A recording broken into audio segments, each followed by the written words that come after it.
ভারত যদি পাকিস্তানে আক্রমণ করে বসে, আমার তো মনে হয় গাজওয়াতুল হিন্দের দামামা বেঁচে যাবে। সাম্প্রতিক মুসলমানদের উপর যে নির্যাতন শুরু করেছে পুরা ভারতব্যাপী, এতে মনে হচ্ছে খুব বেশি দূর নয়, গাজওয়াতুল হিন্দ শুরু হয়ে যেতে পারে। যেই গাজওয়াতুল হিন্দের বিষয় নবীজি মুহাম্মদ সাল্লাল্লাহু আলাইহি ওয়াসাল্লাম 1400 বছর আগে তিনি ভবিষ্যৎবাণী করে গেছেন। ওনার প্রত্যেকটা ভবিষ্যৎবাণী 100 মিলে গেছে। নবীজি বলছেন, আমাদের বানানো কথা নয়, কিতাবুল ফিতানা হাদিস মুসলিম শরীফের।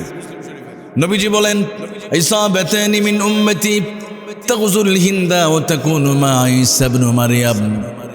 নবীজি বলেন, ঈসা ইবনে মারইয়ামের জাতে ঈসা আলাইহিস সালাতু ওয়াস সালামের সাথে যারা লড়াই করবে আর গাজওয়াতুল হিন্দে যারা যুদ্ধ করবে, এই মানুষগুলো মুক্তি পেয়ে যাবে, নাজাত প্রাপ্ত হয়ে যাবে।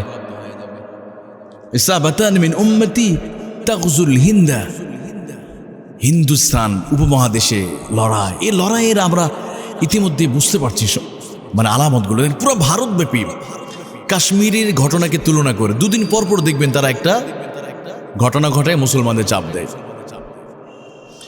ভারতও সন্ত্রাসের কাজ হচ্ছে, তা ভারত কিন্তু পাকিস্তানে হচ্ছে, পাকিস্তান কখনো ভারতকে দোষ দেয় না।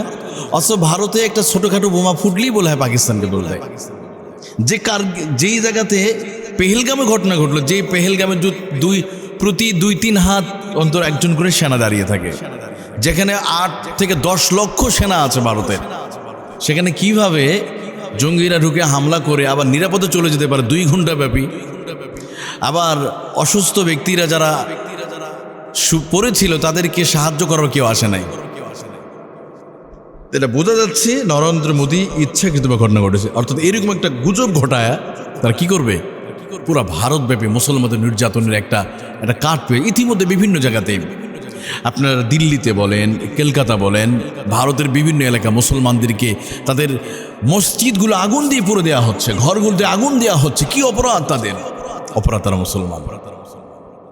তবে এটা মনে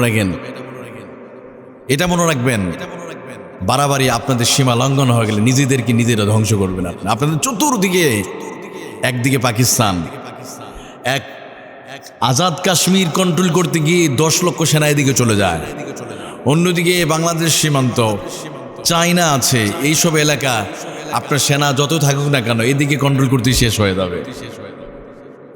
অন্যদিকে চায়না নিঃশ্বাস কিন্তু আছে, কিন্তু তারা এই যে বড়াই করছে একদিন ধ্বংস হয়ে যাবে, ভারত টুকরো টুকরো হবে।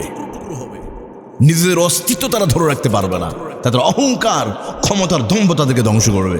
যুগে যুগে করছে না, কওমে সামুদকে আল্লাহ ধ্বংস করেছে, আদ জাতিকে আল্লাহ ধ্বংস করে দিয়েছে,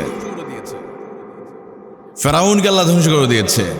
মোদি কত বড় শক্তিশালী হয়েছে, নিজের অস্তিত্ব টিকে রাখতে পারবে না। আজকে ভারতে মুসলমানদেরকে ভাড়াটিয়া মনে করলে হবে না, এই মুসলমানরা ভারতকে সাজিয়েছে, তিল তিল করে ভারতকে সাজিয়েছে। দিল্লির গেটে যান, এখনো লেখা আছে 1947 সালে ব্রিটিশ খেদা আন্দোলন সবচেয়ে বড় অবদান ছিল মুসলমানদের। অথচ সে মুসলমান আজকে ভারতে রাস্তায় বের হচ্ছে, তাদেরকে হামলা করা হচ্ছে, মুসলিম নারীদের হিজাব ধরে টান দেওয়া হচ্ছে, তাদের হোলি উৎসবে মুসলিম নারীদের শরীরে রং লাগিয়ে দেওয়া হচ্ছে। অর্থাৎ তারা যুদ্ধের দামামা বেজে গেছে।